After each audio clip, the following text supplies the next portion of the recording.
la mezcla de coagulación tiene un papel fundamental para evitar la formación de trombina. Y bueno, no fue posible traer a México ponente por situaciones que estaban en la punta, etc. No quisimos perder la oportunidad de saludarles, de ponernos informes, de agregarles un poquito de material en donde pues les hablamos un poco de la monografía de Ibarra, un poquito de la prevención práctica del tromboembolismo venoso después de la cirugía de reemplazo total de cadera y de reemplazo total de rodilla, perdón. ¿Qué ocurriría cuando se administra rivaroxaban con anestesia neurofacial? La indicación es como específica por la cuestión de la anticoagulación. Y también queremos recordarles que tratamos con la cloro 4252 y 4253, que es un anticonceptivo antibiótico de amplio espectro en presentación oral, presentación libre, y dejarles también un poco de la información de nuestra clave 5462, que es un acto para manejar el tratamiento de la hipercalcemia y enfermedades óseas metastásicas. Es un producto de protección. Si nos permite, doctor, podemos integrar aquí o dejarlo afuera como usted nos indique para que al final. Sí, ahorita ya para iniciar. Sí. Y sí, ahorita, claro. Bueno, pues estamos a sus órdenes, muchas gracias. Bueno, y nada más me quería comentarles que ya para la cuestión de Chaveto, de Rivaroxaban, va muy avanzada, estamos esperando que ya lo esté bueno, un poco de claro, y ya sabemos ya un poco más de presencia. Y sobre todo, agradecerles y pues ya vamos a ver más. Dejamos una libreta, damos dobles y seleccionadas para gracias. Señores, bienvenidos. Vamos a empezar un poquito más tarde de lo habitual, pero no podemos faltar a la cita.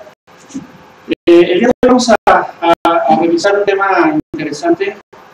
En especial me da mucho gusto presentar al ponente del día de hoy. Seguramente ustedes lo conocen, si no, se los presento. Es egresado de esta unidad, recién egresado, está ahorita haciendo un diplomado o un adicionamiento en ingeniero y lo invitamos y accedió por muchos de que a compartir lo que hasta ahorita llevas, que el tema es manejo quirúrgico de columna cervical en la parte reumatoide. De por sí el manejo quirúrgico de columna cervical es bastante especial, hay que estudiarse y técnicamente pues es demandante. Ahora, en pacientes con artritis reumatoide se le agrega un plus al tratamiento. Entonces, para tratar de revisar o para tratar este tipo de problemas, vamos a revisar la patología para entrar no solamente en la especialidad, sino en la subespecialidad. Entonces, Jaime, muchas gracias y adelante. Gracias por la invitación. Como bien se dice el doctor, vamos a hablar principalmente sobre lo que es el manejo quirúrgico de lo que es la columna cervical en pacientes con artritis reumatoide. Aquí principalmente hay que tomar en cuenta por sí lo que es el manejo de columna cervical, pues eso implica todo lo que es un reto, más aún pacientes con la quimioterapia, pues se agrega mucho más todavía el reto de manejo y pues sobre todo el objetivo principal es tratar de hacer medicina preventiva para tratar de evitar precisamente que los pacientes con artritis reumatoide nos lleguen a las complicaciones tan importantes que es cuando ya tienen una complicación a nivel cervical, y es necesariamente cuando los pacientes tienen una declive funcional suficientemente rápida y más importante. Aquí la pregunta principal que nosotros tenemos para un paciente con artritis reumatoide es cuándo es el momento oportuno de llevar a cabo un tratamiento quirúrgico. Esto con el fin de evitar un deterioro funcional. De forma tradicional, conocemos que cuando le damos tratamiento a la columna cervical en pacientes de artritis reumatoide, pues generalmente cuando ya tiene un deterioro neurológico muy avanzado, muy severo, es generalmente cuando ya está viendo que igual sí hay que llevar a cabo lo que es cómo se llama el tratamiento, mas sin embargo, cuál es la expectativa que tienen de recuperación funcional, pues muy por tal motivo, pues hay que saber o tomar métodos diagnósticos que tengamos accesibles o asequibles aquí en nuestro medio, para tratar precisamente de evitar tener este tipo de pacientes en los cuales ya no tienen una buena recuperación. Otro dato agregado, todos esos pacientes que cuentan con datos ya establecidos de parálisis o deterioro funcional muy avanzado, generalmente van a ser los que tienen una masa de movilidad respiratoria. Y pues, aunado a esto, una muy mala expectativa.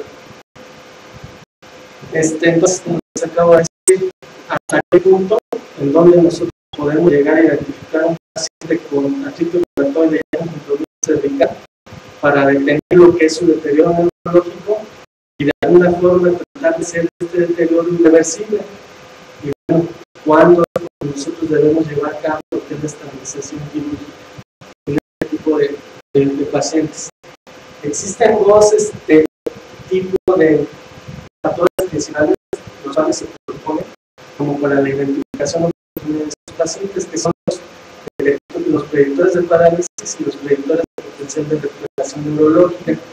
Ahorita, como vaya avanzando lo que es la plática, les voy explicando cada uno de estos. Se oyen así muy redombante lo que es las palabras, pero son cosas bien sencillas que con la proyección de cinta los podemos identificar. Bueno, primero hay que tener bien claro, voy a dar un esbozo general de las complicaciones que puede llegar a tener un paciente con artritis reumatoide a nivel cervical. Las principales complicaciones que tenemos de inestabilidad cervical van a ser estas tres: lo que es la subluxación de la planta en el 65% de los casos, la invaginación basilar en el 20% de los casos y una subluxación subaxial en el 20% de los casos. Hay que tener muy en cuenta lo que es la influencia, porque esta es la principal complicación a las cuales nos vamos a ver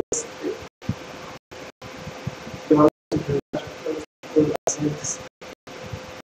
Bueno, aquí ya ven, es una pirámide de complicaciones en las cuales vamos desglosando cuáles son las complicaciones principales y los tipos de estas. Si vemos el 43 al 86% de los pacientes que ya cuentan con datos radiográficos de inestabilidad cervical en artritis reumatoide, van datos que van del 43 al 86% del total de los pacientes, y de estos el 65% van a cursar con subluxación atelaparcial. De este tipo de subluxación van a haber tres tipos: lo que es la anterior, la lateral y la posterior. El 70% de los casos va a ser anterior, 20% lateral y 10% en posterior. Otro tipo de complicaciones va a ser la invaginación basilar, que se va a llegar a presentar en el 20% de los casos, y bueno, sobre todo debido a alteraciones tipo la genopatía. Este es un ejemplo de invaginación basilar en una proyección sagittal, en la cual que lo que vemos, si tomamos en cuenta lo que es la apófisis reductoides y lo que es el colágeno magno, vemos cómo ya está marcando lo que es la apófisis dentro de lo que es el trayecto y el espacio libre del colágeno magno, y pues por consecuencia, si viéramos una resonancia magnética, viéramos el grado de compresión que ya tiene a nivel de bulbo de la. Otro ejemplo ya aquí, donde vemos ya los tejidos blandos. Si alcanzamos a apreciar, aquí se encuentra lo que es la apófisis reductoides, vemos lo que es la médula espinal y el grado de compresión que puede haber. Dentro de las complicaciones de las tres que les mencioné, esta va a ser la que tiene, pues, en definitiva, complicaciones catastróficas, y son las que tenemos que tratar de forma inmediata, porque si no compromete lo que es el centro respiratorio, pues prácticamente tiene muy corta evolución de las complicaciones del paciente. Y el 15% de los casos que va a ser una subluxación subaxial. Dentro de lo que es el cuadro clínico que puede llegar a presentar un paciente con artritis reumatoide ya cuando tiene compromiso a nivel de la columna cervical, muchas veces tenemos datos vagos, como puede ser otalgia, dolor facial, ya después datos más determinados cuando ya nos implican un compromiso de síndrome de neurona motora superior, como datos de signo de DMT o de descarga eléctrica, datos ya más sensibles como lo que fue una insuficiencia vértebro-basilar, ya con presencia de vértigo, tinnitus o alteraciones a nivel de lo que es el equilibrio. Otras alteraciones ya cuando tenemos inclusive afección de par craneal, como podría ser diplopia, disfagia, inclusive una disfunción urinaria, Otro de los datos necesitan vertical, respiración de chain stores, generalmente cuando ya tenemos un dato de marginación vacilar, o inclusive datos de inestabilidad que se pueden asociar inclusive con interpretación al movimiento o a la dinámica de la columna cervical. Factores de riesgo bien importantes en estos tipos de pacientes aunados a lo que es su enfermedad va a ser sobre todo lo que es el sexo masculino, pacientes que tengan agregada una enfermedad periférica grave, si tienen aunado el uso de corticoides, casi siempre va a ser inherente a lo que es el padecimiento. La edad de aparición de la enfermedad, mucho peor pronóstico de los pacientes que cuentan con este tipo de complicaciones en edad temprana, y lo que es la asociación con este complejo mayor compatibilidad, lo que es el BW2 y el B7. Entonces, aquí ya, una vez dando lo que es el esbozo general, ¿cuál va a ser el pronóstico principal? La predicción oportuna del paciente para evitar secuelas neurológicas. Si bien nos quedó claro, si nosotros alcanzamos a detectar a un paciente dentro de un estadio o una clase funcional en la cual no tiene un deterioro más avanzado por medio de cosas muy simples como proyecciones radiográficas, podemos ver que podemos detener este tipo de secuelas poniendo paralelismo con esta estructura. Entonces, aquí es muy importante. Hay unas mediciones muy simples en las cuales podemos llevar a cabo con una proyección lateral de lo que es la columna cervical, en la cual tenemos que tomar puntos específicos de referencia, lo que es la apófisis orocoides, lo que es el paladar duro, paladar rígido, lo que es el foramen magno. Se alcanzan a ver aquí, se forma una línea que va directamente de lo que es el paladar rígido a lo que es el borde anterior de lo que es el arco posterior del foramen magno o del occipital. Esto se llama la línea de Chamberlain. Otra de las líneas que podemos tener de referencia va a ser lo que va, una que se llama McGregor, que va también de paladar rígido a lo que es el borde inferior de lo que es el occipital. Aquí, ¿para qué nos va a servir estas medidas? Pues precisamente para descartar datos de ilustración lateral coaxial. Principalmente, si alcanzan a ver aquí la apófisis odontoide, si tomamos referencia a la de Chamberlain, no la alcanza a rebasar. Generalmente se va a encontrar 3 milímetros por debajo de lo que es esta línea. Si tomamos referencia a McGregor, bueno, vean, sobradamente llega a sobrepasar lo que es el borde superior de lo que es la apófisis odontoides y se da un límite de 4.5 milímetros. Es aquí lo que tenemos que ver.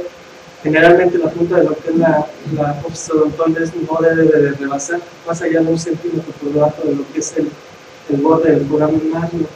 Lo que le explicaba la línea de Chamberlain, generalmente se debe encontrar 3 milímetros por debajo de lo que es el borde superior de la apófisis odontoides, y en la de McGregor no debe sobresalir más allá de 4.5 milímetros, que sería esto, 1 centímetro por debajo, de acuerdo a Chamberlain, 3 milímetros por debajo de lo que es el borde superior de la apófisis odontoides, y McGregor no debe rebasar más de 4.5 milímetros. Cualquiera de las mediciones nos puede ser útiles para descartar esto. Entonces, ya aunado a lo que es estos datos, vienen otros datos que aquí se hay que poner mucha atención, que son los más importantes. Prácticamente todo el estudio que les estamos presentando es en base a esto que se conoce como lo que es el ADO y lo que es el PADO. El ADO va a ser una distancia que se encuentra entre lo que es el borde posterior del arco anterior de lo que es el atlas a lo que es el borde anterior de la apófisis odontoides. De forma regular esto no debe pasar más de 3 milímetros. Y lo que es el PADO, lo que es la distancia que existe de lo que es el borde posterior de la apófisis odontoides a lo que es el borde anterior del arco posterior del atlas, que no debe llegar a más de 14 milímetros. Se alcanzan a ver si este aumenta, por consecuencia este disminuye.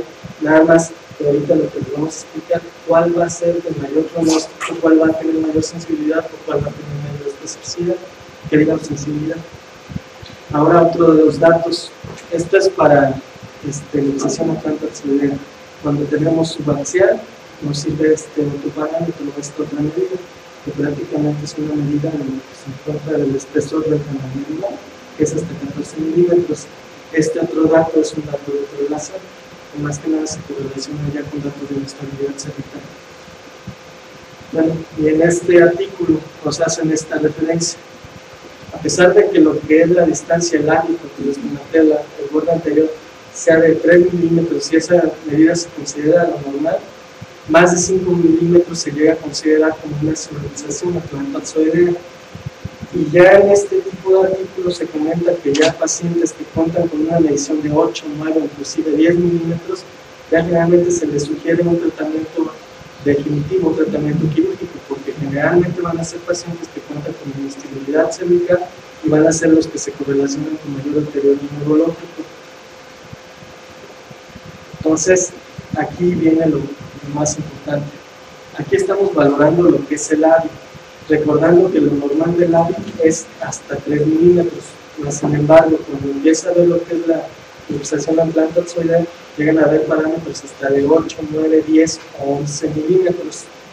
Entonces, se alcanzan a ver este estudio, o lo que es el labio, tiene mayor especificidad que sensibilidad. Prácticamente lo que esto nos define es que este paciente nos va a llegar a definir todos aquellos pacientes que son falsos positivos o los verdaderos negativos, es decir, pacientes sanos, pacientes que no cuentan con el desarrollo de la enfermedad.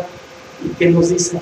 Que a los 11 milímetros todavía este estudio o la medición de este parámetro va a ser muy específico e inclusive tiene un valor predictivo positivo del 86%. Esto quiere decir que la probabilidad de que el paciente cuente con la enfermedad cuando esta medición sea positiva, es lo que nos refleja el valor predictivo positivo, la probabilidad de que sí llegue a presentar la enfermedad. Entonces ya nos queda la idea esto, que el ADI nos va a servir para especificidad y mayor especificidad a los 11 milímetros. Ahora, el PADI, esto es lo más importante de todo. El PADI, si alcanzan otra vez, se acuerdan, no sé si recuerdan, la medición normal es de 14 milímetros. Entonces, ¿qué es lo que refleja la estadística? El estudio para lo que nos va a servir es para sensibilidad, es decir, nos va a identificar los pacientes que cuentan con lo que es la patología, y la mayor sensibilidad la va a tener cuando tenemos una medición de 14 milímetros. Entonces, ¿qué quiere decir? Que estos pacientes, prácticamente esta medida nos va a servir como un borderline, en el cual si contamos con una medida por debajo de esta medición de 14 milímetros, van a ser aquellos pacientes que van a tener mayor probabilidad de desarrollo del deterioro neurológico o de la cascada de enfermedad. Entonces, para eso tenemos una escala funcional que se conoce como RANA, que es una clasificación en la cual nos basa en lo que es el déficit neurológico.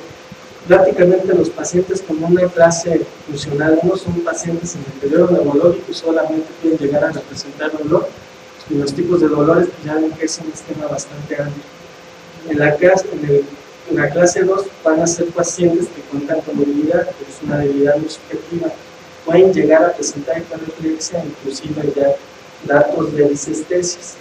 En la clase 3 ya van a ser pacientes que ya cuentan con un deterioro neurológico mucho más avanzado, que ya cuentan con signos de deterioro de tractos largos, y en el 3A, con el 3B lo único que nos vamos a diferenciar es que aquí en el 3A todavía caminan y en el 3B ya prácticamente no les es posible la ventilación.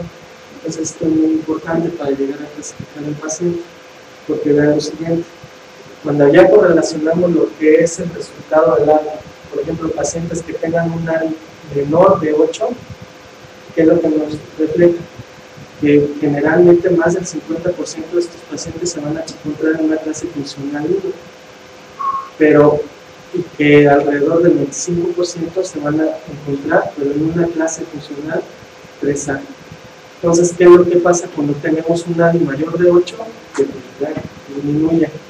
Generalmente hasta el 40% de los pacientes pueden llegar a tener un deterioro, pues una clase funcional grave. ¿Esto qué quiere decir? Que esta prueba tal vez no nos sirva mucho porque se alcanzan a ver no es mucho la variación de las clases funcionales. Pero ¿qué es lo que pasa con el PADI? Es un cambio bastante radical. Generalmente los pacientes que cuentan con una clase funcional 1 y que cuentan con 14 milímetros de medida de lo que es el PADI, vean, es arriba ya casi el 90% de los pacientes. Pero ¿qué pasa si le bajamos 1 milímetro o disminuye por debajo de lo que es el 14 milímetros? Tenemos que solamente alrededor del 10% se va a encontrar en una clase funcional 1, y vean, una clase funcional 3D va a ser arriba del 50%. Entonces esto es lo que nos habla de que tiene sensibilidad esta medición, el PAN, y es una medición muy sensible. Entonces, en este artículo nos menciona lo siguiente, que a pesar de que el AVI no se correlaciona bien con lo que es datos de parálisis o predictores de parálisis, un PADI de 14 milímetros claramente nos demarca que tenemos pacientes realmente sanos, pero cuando esta medición baja de 14 milímetros puede ser, por ejemplo, a 13 milímetros, eso va en declive del deterioro funcional, hasta pueden llegar a una clase funcional 2, inclusive una 3D, y tienen muy buena pérdida. Entonces vean ya, ahora nos vamos con lo que son los predictores de recuperación neurológica, ya que repasamos todo lo anterior. Pacientes que encontramos en una clase funcional 2, prácticamente el 100% de los pacientes son recuperables. Pero ¿qué es lo que pasa cuando encontramos un paciente con una clase funcional 3A, aquellos que ya empiezan con deterioro neurológico, pero que todavía caminan?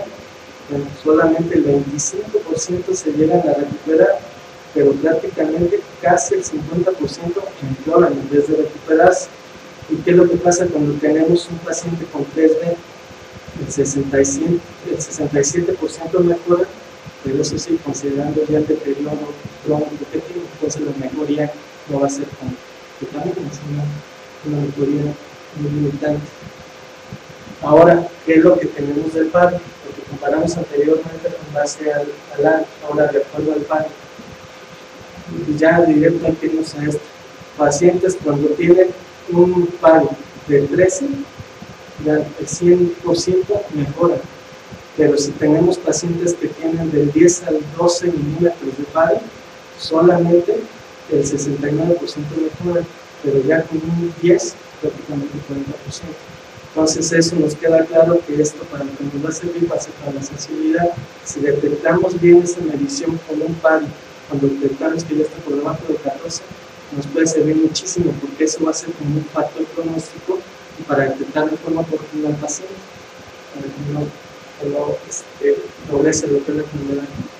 Entonces, de nuevo, otra vez repasamos, las 3 complicaciones principales van a ser subluxación atlántica axoidea en el 65% de los casos, invaginación basilar en el 20% de los casos y la subaxial en el 15% de los casos. Muchas veces, en algunos casos, pueden llegar a presentar complicaciones de todas estas. Entonces, aquí viene un cuadrito en el cual se trata de resumir un algoritmo de tratamiento y en el cual tratamos de recomendar, o se trata de recomendar cuándo llevar a cabo el tratamiento quirúrgico con 3 tipos de complicaciones y cuál va a mantenernos a la expectativa. Cuando tenemos pacientes con dolor intratable o que ya tenemos déficit neurológico, generalmente se va a recomendar la cirugía. Por ejemplo, cuando tenemos una luxación atlántica axoidea, pero que no contamos con déficit neurológico, pero que tiene un PADI por menos de 14, hay que mantenernos a la expectativa, hay que mantenernos con observación. Inclusive se recomienda llevar a cabo un control dinámico de la columna cervical, pero si vemos que en esto tiene datos de inestabilidad, como por ejemplo angulaciones de 135 desplazamientos mayores de 6 milímetros, entonces en este caso lo que se recomienda para evitar que vaya a progresar un deterioro neurológico, mejor llevar a cabo la fusión de C1 con C2. Ahora, con la invaginación basilar, que tengamos un paciente que si no tenga déficit neurológico, siempre de entrada hay que pedir una resonancia magnética, porque generalmente esta es la que nos va a valorar cómo se encuentra el nivel de compresión a nivel de lo que es el puente o del bulbo raquídeo. Recuérdense, si tenemos una compresión, pues las complicaciones van a ser bastante serias. Si en la resonancia comprobamos que tiene compresión de cordón, creo que hay que llevar a cabo de forma inmediata extracción para tratar de liberar esa presión que encontramos en esta zona. Y se recomienda ya sea una fusión de C0 a C2 o también una laminectomía o combinación de la neurotomía, descompresión con fijación. Ahí ya también hay otras, hay más discusión también de este tipo de tratamiento. Y ahora cuando tenemos una somatización subaxial, cuando tenemos un PADI menor de 14, también se recomienda observación, hacer control radiográfico dinámico. Si vemos que tiene menor de 13, hay que llevar a cabo una reducción. Aquí están muy también variantes, algunas opiniones dicen que hay que llevar primero la descompresión anterior y después fijar anterior, fijar posterior, otros dicen que hay que fijar primero la posterior y después llevar a cabo la descompresión anterior. Y no da cuenta aquí, ya nada se resumen, este es el AVI, este es el PADI, y ya este es el que hay que tomar mucho más en cuenta. Y bueno, aquí ya resumiendo el tratamiento, pacientes con luxación atlantoartroidea sin déficit neurológico y un PADI mayor a 14, más hay que observarlos. Cuando cuentan con un PADI menor a 14 y deterioro neurológico, hay que tomar control radiográfico dinámico y resonancia magnética. Hay que también valorar el diámetro de paros. Generalmente el paros es alrededor de un diámetro de 1 a 3 milímetros. Entonces eso también hay que tomarlo en cuenta. Y en caso de que tengamos esos parámetros, pues llevar a cabo una fusión posterior a la transferencia. Nada más por hacer un recordatorio, el arco anterior, el arco posterior, el movimiento transverso. Sobre esta zona se encuentra la pesada de motores y el repaso de las mediciones. Si alcanzan aquí, pues aquí haríamos una medición de un ADI, el ADI si lo está aumentando y el PADI por consecuencia va a estar disminuido. Entonces en este tipo de pacientes hay que hacer, tomar una fusión rápida, hay que ver rápido lo que hay que hacer. Ahora con pacientes con datos de invaginación vacilar, de nueva cuenta hay que tomar siempre control de resonancia magnética. Aunque si vemos que ya está con un deterioro, que ya empieza con complicaciones de, pues, a nivel respiratorio, como hay que esperar, pues hay que hacer mejor la tracción cervical, son oxígeno cervical.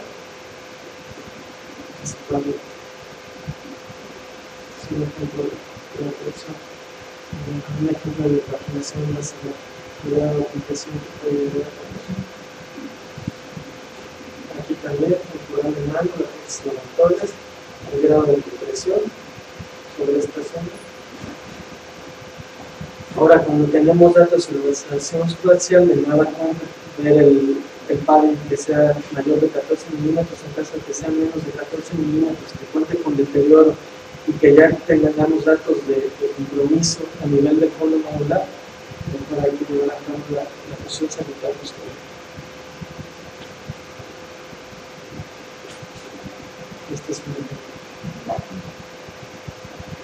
Técnicas hay diversas de descompresión posterior. Dentro de los ejemplos más clásicos pues es el Kobayashi, en el cual por medio de lo que es el arco posterior se hace una especie de cerrojo en una compuerta en la cual nos da mayor espacio de descompresión, generalmente indicado en datos de compresión multinivel. Ahora, en caso cuando llevar a cabo la descompresión anterior, pues, datos de pacientes con compresión axial, panos abundante, una ortoides irreductible, que tenga una traslación vertical de ortoides mayor de 5 milímetros, eso lo valoramos de acuerdo a los términos de la griego, y siempre acompañada de fijación posterior.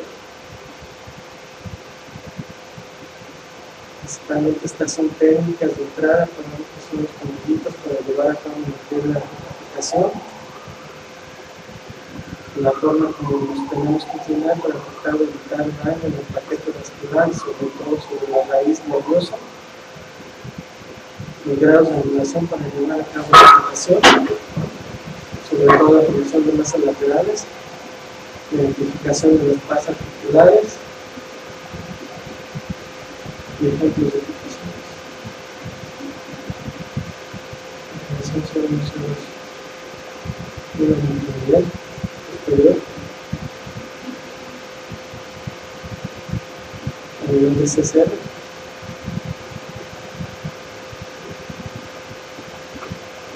los tornillos transarticulares y una fijación de motores, pero estudiar asociado con una fractura. Sería todo. Gracias. dudas, preguntas.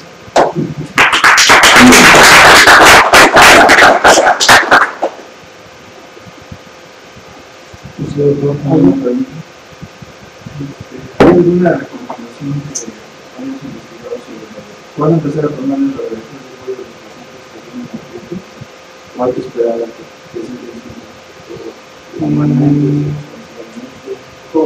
como tal, doctor, así que conozco un parámetro de tomar control radiográfico? No, porque lo que en algún artículo leí es un control radiográfico, pero cada 5 años, pero por arriba de pacientes de 30 años de edad. Pero generalmente, como se correlaciona más es con empieza a contar sintomatología o datos, muchas veces subjetivos que pudieran llegar a ser dolor facial, datos de estabilidad, medicación, pero no hay que esperarnos en la metodología. Entonces, aquí nos por otras cosas que nos quieren, que no pensamos lo más grave, ¿no? Que no es lo más común, pero que no es cierto. De hecho, hay varios artículos en los cuales pacientes con artritis reumatoide que han sido tratados sobre cirugías de cuidado, sobre la angioplastia de rodilla, cadera, etc. Hay un porcentaje. Y yo considero que sí es alto, está entre un 8 hasta un 15% de acuerdo a las revisiones bibliográficas, que todo aquel paciente que tiene artritis reumatoide ya en una etapa bastante avanzada o crónica o que ha sido sometido a cirugías múltiples, esos pacientes tienen un porcentaje que van a tener una inestabilidad o una lesión atlantoarzoidea. A mí me llama mucho la atención y creo que es muy importante para todos los médicos residentes y bueno, para los adscritos, es en relación a la especificidad que se tiene en el estudio radiográfico del PADI.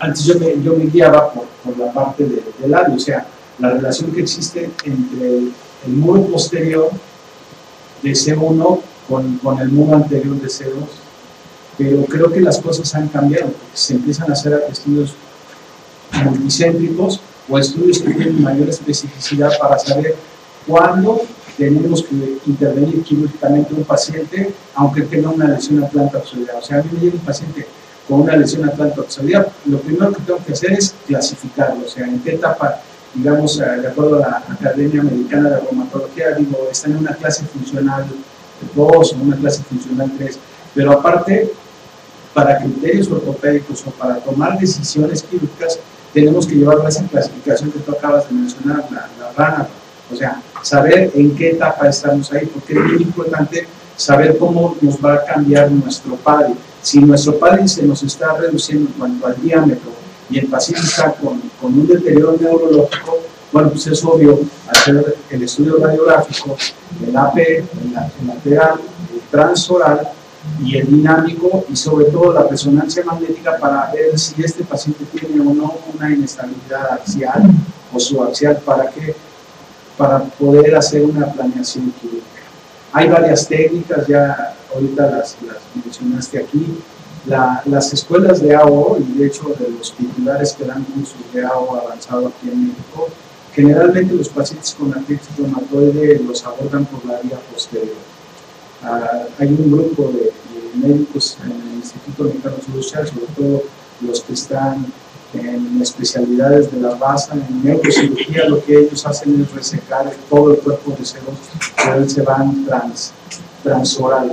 ¿Por qué? Porque ellos, bueno, es la escuela que ellos manejan, tienen más experiencia, les hacen la resección de C2 y a los 4 o 6 días, una vez que el paciente está estable, entonces estos pacientes los vuelven a bajar con su halo cefálico, tienen las mesas especiales, tienen el equipo, todo el instrumental necesario y hacen la fijación occipito cervical. Entonces, es muy importante que los residentes tomen en consideración lo que es el PADI, lo que es el ADI, la clasificación de Ranawat, ¿sí? Y poder seleccionar a aquel paciente que tiene una inestabilidad axial o una inestabilidad que se vaya arriba del agujero magno. Las complicaciones en este tipo de pacientes transoperatoriamente sí son importantes. ¿Por qué? Porque estás trabajando casi en el área donde está lo relacionado a la parte cardiovascular. Entonces, el índice de mortalidad aumenta si no clasificamos a estos pacientes. Una vez que estos pacientes son internados quirúrgicamente, es necesario que pasen intubados a la terapia intensiva. Tienen que tener un monitoreo de 24 hasta 48 horas y saber en qué momentos hay que extubarlos. ¿Por qué? Porque se van a modificar los cambios de presión a nivel de oxigenación, va a haber revascularización en esa zona, sobre todo porque vas a remover el panus o vas a darle estabilidad a la zona de C0, C1, C2. Entonces, creo que es importante lo que tú estás comentando, porque estas son las bases que realmente nos van a servir para toda aquella gente que hace este tipo de cirugía, ¿no? Jaime, primero felicitarte por lo que estás haciendo, por tu plática, buena plática, buen contenido. También te felicita el doctor Moeno, que nos está siguiendo, y él hace la pregunta si tú consideras, sobre lo que has leído, de lo que has visto, de lo que investigas y sobre todo el criterio que te estás formando, si consideras útil atravesar la columna subaxial en subluxación vertical, aun en casos en que no hay alteraciones radiográficas subaxiales. ¿Consideras que es útil atravesar, aunque no haya una inestabilidad en pacientes con artritis, desde luego, de una forma preventiva? Pero debido al grado de inestabilidad, que ya fue una inestabilidad franca, lo que llega a datos de deterioro neurológico, o sea, no menciona el deterioro neurológico, solamente la cuestión radiográfica. Pero porque aquí es lo que se menciona generalmente en subaxial, cuando vemos que no tiene datos de deterioro neurológico, y sobre todo, por ejemplo, que tuvieron fallo de 14 milímetros, siempre hay que mantenerse mejor a la expectativa de ver cómo está el paciente, siempre a la expectativa, mejor con observación, y en caso de que llegáramos a tener datos de deterioro neurológico o que en un control radiográfico posterior lateral viéramos que disminuye lo que es este espacio, ahí sí es que está bien indicado la fluorescencia. Pues si tiene datos de deterioro, consideramos un fallo, ¿no? Algo que quisiera agregar dentro del manejo quirúrgico, una técnica muy socorrida por la facilidad de contar con el alambre, es el alambrado sublaminar, ¿no? Famoso Gali, que también se viene haciendo aquí, que te ayuda mucho a darle la estabilidad, a disminuir los rangos tanto del valle como del área. No es útil desde luego en las invaginaciones, sino solamente en la inestabilidad CO2, ¿no? Que los resultados son buenos, la estabilidad disminuye el dolor. Muchos pacientes se quejan de dolor cervical, como comentabas en los estadios iniciales, prefieren que sienten que se les cae la cabeza, porque no se la pueden sostener por el dolor, y da una muy buenos resultados en cuanto a la recuperación funcional del paciente. Yo creo que esa técnica sigue funcionando para muchos. Creo que tú tienes experiencia en eso.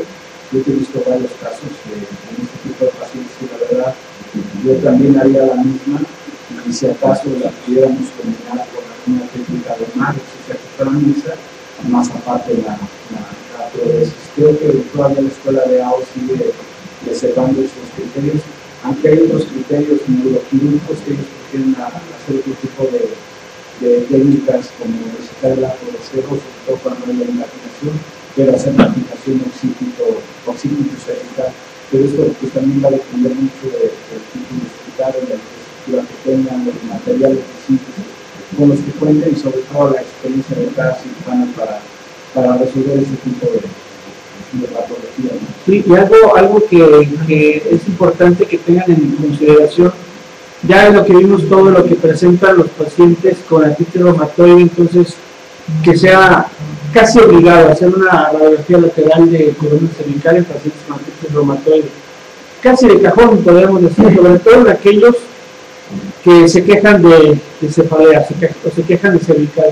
Es recomendable y es, vaya, necesario, sobre todo en aquellos que tienen o una artritis reumatoide muy activa, que esté manejada con muchos medicamentos, o una artritis reumatoide de larga evolución también, que ese es otro factor pronóstico, el tiempo de evolución que tiene.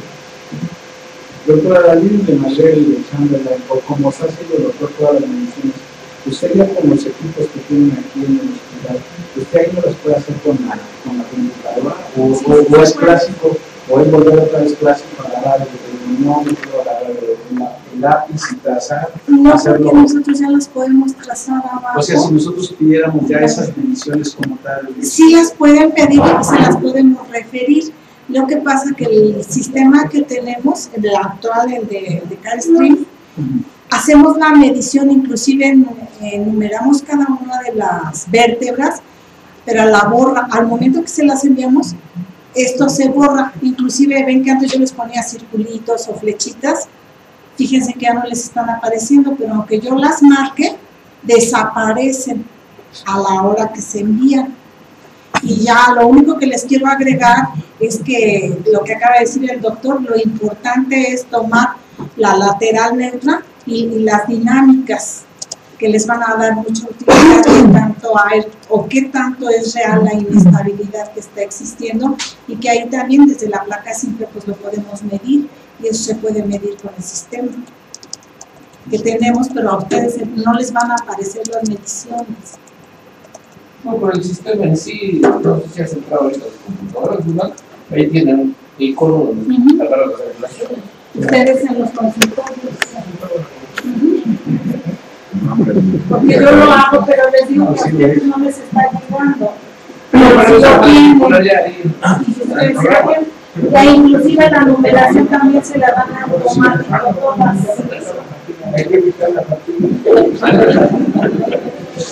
No, pero es agilizar el ojo y la mano. Si alguien más, algún comentario, alguna pregunta. Sí, adelante.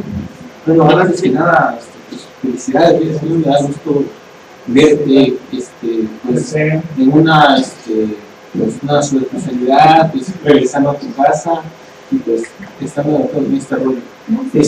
Bueno, yo tengo una pregunta aquí. Realmente pues ya nos explicaste que hay muchas técnicas y todo esto, pero realmente, ¿cuál es el pronóstico funcional de estos pacientes ya postoperatorios? Y los que ya tienen un deterioro neurológico, ¿qué tanto le pueden llegar a ustedes a presentar?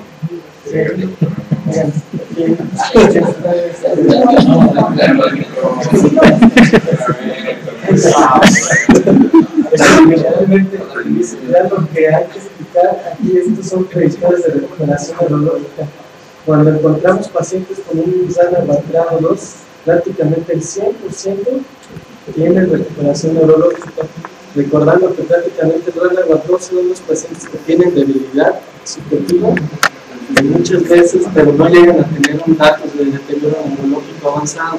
Entonces, lo más recomendable es agarrarlos en esta etapa. Ahora, si asociamos eso, por ejemplo, con lo que es este tipo de mediciones, habláramos, por ejemplo, ya para resumir, si tenemos un PADI de 13, por ejemplo, el 100% mejora. Entonces, el chiste es detectar, ¿cómo te diré? Esto es lo que es una propuesta preventiva, no tanto para tratar secuelas, sino lo que estamos tratando de explicarles es que si nos tomamos nada más a veces tantito tiempo de hacer este tipo de medición, podemos ver que pacientes con variaciones de milímetros tenemos grandes ventajas para la recuperación neurológica. Entonces, en esto hasta el 100%. Pero si tenemos, por ejemplo, pacientes que tenemos en un estadio 3A, pues prácticamente hasta el 50-60% empeoran en vez de recuperarse. Y aquí tal vez tardan, digamos, sí mejoran, ¿no? Pero ya es un deterioro neurológico súper avanzado, son pacientes ya no ambulatorios. ¿Por acá hay alguien más? ¿No? ¿Alguien más? Gracias. Sí, ya vamos por último, en pacientes con mielopatía espondilótica, un factor pronóstico también es el tiempo de evolución. Viene la cuestión clínica, la cuestión radiográfica, y había que agregarle también aquí el tiempo de evolución. Generalmente, cuando hay 6 meses o menos, caen generalmente en una recuperación mayor. Cuando el tiempo de evolución es mayor a 6 meses, muchas veces caen en que existan cambios, en que no existan cambios. Por eso es importante englobar todo para saber qué tanto puede recuperar el paciente, porque muchas veces el motivo de la cirugía no es para que mejore, sino para que no siga empeorando. Eso es algo que nosotros debemos primero tener bien claro, detectarlo, para podérselo explicar a los familiares y al paciente. No siempre una cirugía va a ser para que el paciente deje la silla de ruedas, sino para que no tenga problemas de compresión basilar, no tenga problemas respiratorios, tenga pues, que pueda vivir sin secuelas fatales. Javier, pues muchas gracias y bienvenido nuevamente. Muchas gracias. Gracias a ustedes. La semana que entra y el mes que entra van a venir los médicos del servicio de ROA a darnos clases, a darnos todo lo que implica la ciencia de la luz.